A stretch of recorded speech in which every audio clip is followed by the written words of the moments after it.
Hello students, I hope you are doing well. Morphology of flowering plants की 8th class में आज हम discuss करने वाले हैं सीड्स को।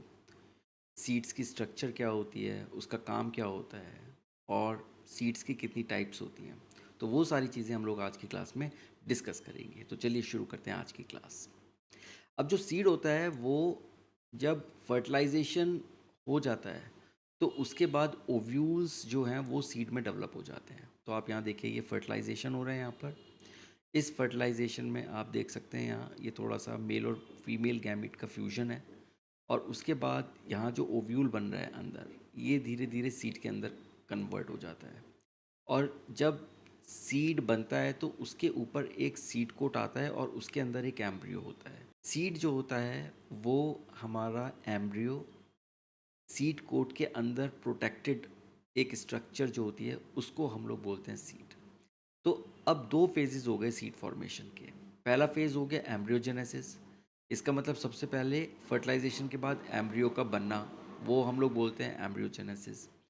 और जब ये एम्ब्रियोजेनेसिस होता है तो इसमें बेसिकली जो प्लांट का बॉडी प्लान होता है वो पहले ही इस्टेब्लिश हो जाता है कि किस तरीके से उसका प्लान रहेगा।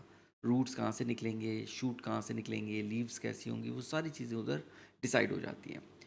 और सीड का जो डेवलपमेंट होता है उसमें फूड को स्टोर करना होता है, क्योंकि अल्टीमेटली जब आपके पास एक एम्ब्रियो है और एम्ब्रियो एक लिविंग स्ट्रक्चर है, हालांकि वो डॉर्मेंट होती है कुछ टाइम के लिए, लेकिन उसको है तो वो लिविंग और उसके लिए फूड चाहिए। तो उस फूड को स्टोर करना है और साथ में उसको प्रोटेक्ट करना है। तो प्रोटेक्शन के लिए हमको क्या चाहिए, सीड कोटिंग चाहिए। तो इस तरीके से ये दो फॉर फेजेस हो गए, एक एम्ब्रियोजेनेसिस हो गया और दूसरा हो गया सीड का डेवलपमेंट, जिसमें फूड को स्टोर किया जाता है और उसकी कोटिंग की जाती है। अब जो एम्ब्रियो होता है किसी भी सीड का, वो होता है उसके अंदर एक तो होता है रेडिकल। अब आप देख सकते हैं ये यहाँ पर रेडिकल है और ये क्या करता है, ये रूट में डेवलप करता है। दूसरा होता है एम्ब्रियोनल एक्सिस। ओके। अब ये जो एम्ब्रियोनल एक्सिस है ये बेसिकली ये सेंट्रल एक्सिस है और ये जो सेंट्रल एक्सिस है ये बाकी के पार्ट्स को कनेक्ट करता है। अब यहाँ पर एक या दो कॉटिलेडन्स भी होते हैं। कॉटिलेडन्स, अगर हम मोनोकॉट्स की बात करें तो वीट या मेज़ कुछ एग्जाम्पल्स हैं, उसके अंदर सिर्फ एक ही कॉटिलेडन होता है।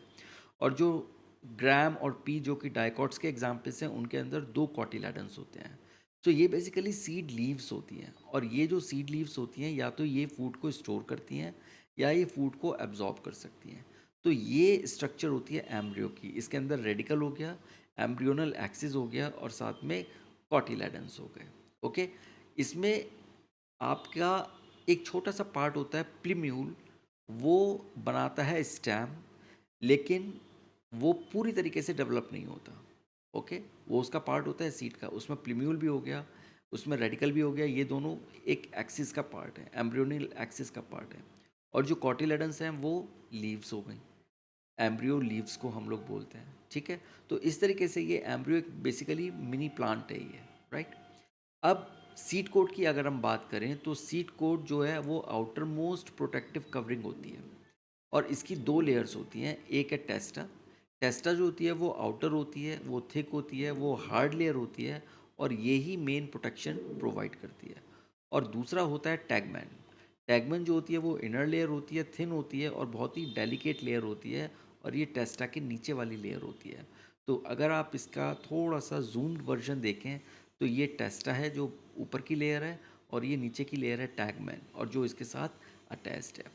सो बेसिकली ये दोनों ही लेयर्स एम्ब्रियो को बचाती हैं। अब किससे बचाती हैं, मैकेनिकल इंजरी से बचाती हैं, राइट। उसके अलावा ड्राइंग होने से बचाती हैं कि एम्ब्रियो सूख ना जाए। अगर वो एक बार सूख गया तो फिर उसके उसके मरने के चांसेस हो जाते हैं। और वो इन्फेक्शन से बचाती है कि कोई पैथोजेंस एम्ब्रियो को टच ना कर पाए या वहाँ तक पहुँच ना पाए। अब हम बात करेंगे डाइकोटिलेडोनस सीड्स के बारे में। इनके अंदर होता है हाइलम। ओके। अब हाइलम क्या होता है, एक छोटा सा स्कार होता है जो कि सीड कोट के ऊपर विजिबल होता है। अब अगर आप देखेंगे ये आपका हाइलम है और ये हाइलम एक ये बीन है, आप देख सकते हैं इसके ऊपर ये जो छोटा सा वाइट से कलर का पोर्शन होता है इसको हम लोग हाइलम बोलते हैं। ये राजमा आप खाते हैं घर में, आप किचन में जाइए, राजमा का एक दाना उठाइए और आप देखेंगे कि उसमें एक छोटा सा हाइलम आपको दिखाई देगा वाइट कलर का। ये वो पॉइंट होता है जहाँ पर सीड फ्रूट के साथ अटैच होता है थ्रू फनिकल। फनिकल ये स्टॉक होता है जहाँ पर ये जो सीड होता है वो फ्रूट के साथ अटैच होता है। फिर एक छोटा सा पार्ट होता है, एक छोटा सा पॉइंट आपको देखने को मिलेगा माइक्रोपाइल, जो कि एक बहुत छोटा पोर होता है और ये हाइलम के पास होता है। तो आप देखिए ये हाइलम है और ये ऊपर यहाँ पर एक छोटा सा माइक्रोपाइल है। अगर आप इसमें देखेंगे तो यहाँ पर आपको ये छोटा सा पोर दिखाई देगा माइक्रोपाइल का। ये क्या काम करता है, ये पानी को अलाउ करता है सीड के अंदर जाने के लिए, क्योंकि जर्मिनेशन में वाटर की ज़रूरत होती है। तो वो वाटर जब तक अंदर नहीं जाएगा तो जर्मिनेशन नहीं होगा। तो इसीलिए उस जर्मिनेशन के लिए ये वाटर को अलाउ करता है वो अंदर चला जाए। अब इसके अलावा क्या करता है, ये गैस के एक्सचेंजेस को परमिट करता है, क्योंकि ऑक्सीजन एंड कार्बन डाइऑक्साइड, अब आप जानते हैं कि इसके अंदर एम्ब्रियो है और एम्ब्रियो एक लिविंग स्ट्रक्चर है, तो डेफिनेटली उसके अंदर उसको ऑक्सीजन भी चाहिए और उसको कार्बन डाइऑक्साइड भी चाहिए और ऑक्सीजन, राइट। तो वहाँ पर ऑक्सीजन और कार्बन डाइऑक्साइड जो है उसका एक्सचेंज करने में ये माइक्रोपाइल हेल्प करता है। अब जब फर्टिलाइजेशन होता है तो ये एक ओपनिंग होती है जहाँ से पॉलन ट्यूब ओव्यूल में एंटर करती है। सो बेसिकली ये माइक्रोपाइल उसी का ही ये पार्ट है। तो माइक्रोपाइल वो ओपनिंग है जहाँ पर पॉलन ट्यूब ओव्यूल के अंदर एंटर करती है। ओके, चलिए। अब एम्ब्रियो जो होता है वो बेबी प्लांट होता है, जैसे मैंने आपको बताया था। और इसके अंदर क्या क्या होता है, इसके अंदर एम्ब्रियोनल एक्सिस होता है। ये वो सेंट्रल एक्सिस होता है एम्ब्रियो का जहाँ से सारे पार्ट्स कनेक्ट करते हैं। तो आप देख सकते हैं यहाँ पर ये पूरा का पूरा ये एम्ब्रियोनल एक्सिस है। ओके, इसके दो एंड्स होते हैं। एक एंड पे प्रिम्यूल होता है जो कि अपर एंड है, और यहाँ पर ये शूट सिस्टम को डेवलप करेगा। और लोअर एंड जो होता है वो रेडिकल होता है जो कि रूट सिस्टम को डेवलप करता है। तो ये शूट सिस्टम है, ये रूट सिस्टम है, प्लिम्यूल और रेडिकल। अब इसके अलावा ये कॉटिलेडन्स होते हैं, आप देख सकते हैं ये और ये दोनों साइड में कॉटिलेडन्स है जिसको हम लोग सीड लीव्स बोलते हैं। और ये एम्ब्रियोनल एक्सिस के साथ अटैच होती हैं। तो दोनों सीड लीव्स ये इस एम्ब्रियोनल एक्सिस के साथ अटैच हैं। इनका मेन काम क्या है, ये फूड को रिजर्व करती हैं, स्टोर करती हैं। ओके, और ये एम्ब्रियो को जब जर्मिनेशन होता है तो उसको नरिश करने में ये हेल्प करती हैं। तो वो फूड अगर नहीं होगा तो एम्ब्रियो को तो बढ़ना है, उसको तो डिवाइड करना है। अब वो डिवाइड करेगा, उसके सेल्स अंदर के उनकी रिक्वायरमेंट होगी फूड की, तो कहाँ से मिलेगा वो फूड, वो पहले से ही इसको ये स्टोर करके रखते हैं। और डाइकॉट सीड्स में जैसे बीन हो गया, पी हो गया, वहाँ पर हमको दो कॉटिलेडन्स देखने को मिलेंगे जो बहुत थिक होते हैं और फ्लैशी होते हैं बिकॉज दे स्टोर फूड। तो ये था आपका स्ट्रक्चर सीड का। अब इसके अंदर एंडोस्पर्म भी आपको देखने को मिलता है। अब एंडोस्पर्म क्या है, वो फूड स्टोरेज टिश्यू है। ओके, लेकिन एंडोस्पर्म सब सीड्स में नहीं होता। तो ये बेसिकली डबल फर्टिलाइजेशन की वजह से बनता है। और यहाँ पर आप देख सकते हैं, यहाँ पर ये स्वीट कोट है और ये बीच का जो पोर्शन है ये आपका एंडोस्पर्म है। अब on the basis of presence और एब्सेंस ऑफ एन एंडोस्पर्म, अगर एंडोस्पर्म प्रेजेंट है या एंडोस्पर्म एब्सेंट है, हमारे पास दो तरीके के सीड्स होते हैं। एक होते हैं एंडोस्पर्मिक सीड्स जिनको हम लोग एल्ब्यूमिनस सीड्स बोलते हैं। तो आप इनको एल्ब्यूमिनस बोलो या एंडोस्पर्मिक बोलो, एक ही बात है। इनके अंदर क्या होता है, बेसिकली जो सीड्स मैच्योर हो जाते हैं वो एंडोस्पर्म को रिटेन करते हैं। ओके, और फूड जो होता है वो एंडोस्पर्म के अंदर ही मेनली स्टोर होता है बिकॉज ये फूड स्टोरिंग टिश्यू होते हैं। इसके कुछ एग्जाम्पल्स हैं जैसे कैस्टर हो गया, मेज़ हो गया, वीट हो गया या कोकोनट हो गया। और नॉन एंडोस्पर्मिक उनको हम लोग एक्सल्ब्यूमिनस सीड्स बोलते हैं। इनमें जो एंडोस्पर्म होता है वो कम्प्लीटली यूज्ड अप हो जाता है जब एम्ब्रियो का डेवलपमेंट होता है। और जो फूड होता है वो कॉटिलेडन्स में स्टोर होता है। तो यहाँ पर एंडोस्पर्म में नहीं बल्कि कॉटिलेडन्स के अंदर फूड स्टोर होता है। इसके कुछ एग्जाम्पल्स हैं जैसे बीन हो गया, ग्राम हो गया या पी हो गया। तो आप देख सकते हैं ये इसके एग्जाम्पल्स हैं। So on the basis of presence or absence of endosperms, either we have endospermic seeds or we have non-endospermic seeds.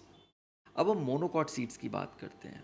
Now most monocots जो होते हैं वो एंडोस्पर्मिक होते हैं। ओके, अब इसमें जो ऑर्किड्स कुछ ऐसे एग्जाम्पल्स हैं जो कि नॉन एंडोस्पर्मिक सीड्स हैं। तो आप ये ध्यान रखिए, ये क्वेश्चंस आ सकते हैं। अब इसमें भी सीड कोट होता है। अब जो सीरियल्स हो गए जैसे मेज़ हो गया, उसमें जो सीड कोट होता है वो बहुत थिन होता है और वो मेम्ब्रेनस होता है। सो बेसिकली अगर आप देखेंगे डाइकॉट में और मोनोकोट में थोड़ा सा डिफरेंस होता है। और सबसे बड़ी बात क्या है कि यहाँ पर इन सीरियल्स में ये जो सीड कोट होता है ये फ्रूट वॉल या पेरिकार्प के साथ फ्यूज़ हो जाता है। तो आप ये देखें यहाँ पर जो ये सीड कोट है ये फ्रूट वॉल के साथ ऑलरेडी फ्यूज्ड है। तो ये बड़ा मुश्किल हो जाता है डिस्टिंग्विश करना कि ये सीड कोट है या ये फ्रूट वॉल है, क्योंकि ये इतने अच्छे से ये फ्यूज्ड हो जाते हैं। फिर अगर हम एंडोस्पर्म की बात करें तो एंडोस्पर्म सीड का मोस्ट ऑफ द एरिया को ऑक्यूपाई कर लेता है। तो अगर आप यहाँ देखेंगे, यहाँ छोटा सा एम्ब्रियो है, लेकिन ये एंडोस्पर्म ने सीड के 80% एरिया को या 90% एरिया को ऑक्यूपाई किया हुआ है। इसके अंदर कार्बोहाइड्रेट, प्रोटीन्स और ऑयल्स का स्टोर होता है, और ये जब जर्मिनेशन होता है तभी ये एम्ब्रियो को नरिश करता है। तो ये इसका फंक्शन है। फिर एक चीज़ जो डाइकॉट्स में नहीं होती वो मोनोकॉट्स में होती है, वो होती है एल्यूरोन लेयर। सो एल्यूरोन लेयर जो होती है वो एंडोस्पर्म की आउटर मोस्ट लेयर होती है। तो अगर आप ये देखेंगे, ये एंडोस्पर्म है, तो इसके सबसे बाहर वाली जो लेयर है इसको हम लोग बोलते हैं एल्यूरोन लेयर। और ये बहुत ही प्रोटीन्स में रिच होती है, याद रखिए, ये प्रोटीन्स में बहुत ज़्यादा रिच होती है, और ये एंडोस्पर्म को चारों तरफ से सराउंड करके रखती है, और साथ में ये एम्ब्रियो को सेपरेट करती है जो एंडोस्पर्म से अलग से रहे। तो अगर आप देखेंगे, यहाँ एंडोस्पर्म है और यहाँ एंडोस्पर्म है और ये एम्ब्रियो है, और इनको सेपरेट करने के लिए ये एल्यूरोन लेयर भी काम कर रही है। हालांकि इसने एंडोस्पर्म को चारों तरफ से घेरा हुआ है, और इसका मेन फंक्शन क्या है, ये बेसिकली ये प्रोटीन्स से रिच होती है, और ये फूड स्टोरिंग एंडोस्पर्म को प्रोटेक्ट करती है, सेपरेट करती है ये। इसके अलावा जो इसका फंक्शन है क्या है, वो एंजाइम्स को प्रोड्यूस करती है जो कि जर्मिनेशन में हेल्प करते हैं स्टोर्ड फूड के डाइजेशन में।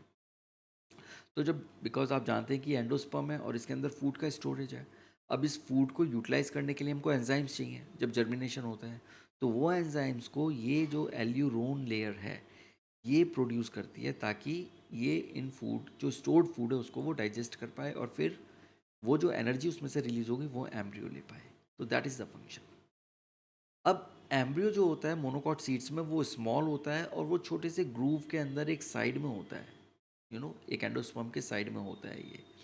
इसके अंदर क्या क्या होता है, अगर आप यहाँ देखेंगे, ये एंडोस्पर्म है और ये छोटा सा एम्ब्रियो है। इसके अंदर स्क्यूटेलम, जो इसके कॉटिलेडन को बोलते हैं, वो होता है। अब मोनोकॉट्स में आप जानते हैं कि सिर्फ एक ही कॉटिलेडन होता है, और जो मेज़ है हम इसको पढ़ रहे हैं, तो मेज़ के अंदर जो कॉटिलेडन है उसको हम लोग बोलते हैं स्क्यूटेलम। तो आप देखेंगे यहाँ पर ये स्क्यूटेलम है, ये इसका कॉटिलेडन है। ये लार्ज होता है और शील्ड शेप्ड होता है, तो मेज़ के अंदर ये एक तरीके का शील्ड की शेप का ये कॉटिलेडन होता है। बेसिकली इसका काम क्या होता है, बिकॉज यहाँ पर एंडोस्पर्म तो फूड को एब्जॉर्ब कर रहा है, तो कॉटिलेडन क्या करेगा, ये स्टोर कर रहे हैं एंडोस्पर्म। तो कॉटिलेडन क्या करता है, ये न्यूट्रिएंट्स को एब्जॉर्ब करता है एंडोस्पर्म में से, और फिर ये ग्रोइंग एम्ब्रियो को ट्रांसफ़र कर देता है। तो ये इसका स्क्यूटेलम का काम है यहाँ पर। फिर एम्ब्रियोनल एक्सिस जैसे वहाँ था, यहाँ पर भी है। इसके अंदर भी दो ग्रोइंग पॉइंट्स होते हैं, एक होता है रेडिकल और प्रिम्यूल। रेडिकल रूट्स को बनाता है और प्रिम्यूल हमारा शूट सिस्टम को बनाता है। अब एक और ख़ास बात होती है मोनोकॉट सीड्स के अंदर, कि जो प्लिम्यूल और रेडिकल होते हैं वो प्रोटेक्टिव कवरिंग के अंदर बंद होते हैं, राइट। तो जो प्लिम्यूल की प्रोटेक्टिव कवरिंग होती है उसको हम लोग बोलते हैं कोलियोप्टाइल, और जो रेडिकल की प्रोटेक्टिव कवरिंग होती है उसको हम लोग बोलते हैं कोलियोराइजा। तो इस तरीके से कोलियोप्टाइल और कोलियोराइजा जो होते हैं वो कवर होते हैं, जो प्रोटेक्टिव कवर हैं रेस्पेक्टिवली आपके प्लिम्यूल और रेडिकल के लिए। सो कोलियोप्टाइल जो है वो प्लिम्यूल के लिए है, और कोलियोराइजा है वो रेडिकल के लिए है। अब ये एक टेबल है जो आपको बेसिकली कंपेयर कर रही है डाइकॉट सीड्स और मोनोकॉट सीड्स के लिए। इसमें कॉटिलेडन्स अगर हम देखें, डाइकॉट में दो होते हैं, मोनोकॉट्स में एक होता है जिसको हम लोग स्क्यूटेलम बोलते हैं। एंडोस्पर्म डाइकॉट्स में यूजुअली एब्सेंट होता है मैच्योर सीड्स में, लेकिन मोनोकॉट्स में यूजुअली प्रेजेंट होता है। Alright, food storage, because endosperm यहाँ पर यूजुअली एब्सेंट है तो मोस्टली कॉटिलेडन्स में होता है, लेकिन यहाँ पर यूजुअली प्रेजेंट है तो वो एंडोस्पर्म्स में होता है। अब सीड कोट अगर हम देखें तो वो बेसिकली फ्रूट वॉल से बिल्कुल अलग होता है, राइट। आप उसको देख सकते हैं कि ये सीड कोट है और ये फ्रूट वॉल है, लेकिन यहाँ पर मोनोकॉट के केस में यूजुअली वो फ्रूट वॉल के साथ फ्यूज्ड होता है। उसके अलावा प्लिम्यूल और रेडिकल के प्रोटेक्शन के लिए डाइकॉट के अंदर कोई स्पेशल शीट नहीं होती, जबकि मोनोकॉट के अंदर कोलियोप्टाइल और कोलियोराइजा नाम के दो स्ट्रक्चर्स होते हैं, दो कवर्स होते हैं जो उसको प्रोटेक्ट करके रखते हैं। सो ये दोनों का कंपैरिजन है। तो आज की क्लास हम यहीं पर ही पॉज करेंगे, और अब हम आपसे अगली क्लास में बात करेंगे फ्लोरल डायग्राम्स के बारे में और फ्लोरल फार्मूला के बारे में। चलिए, तब तक आप अपना ध्यान रखिए। Take care and thank you.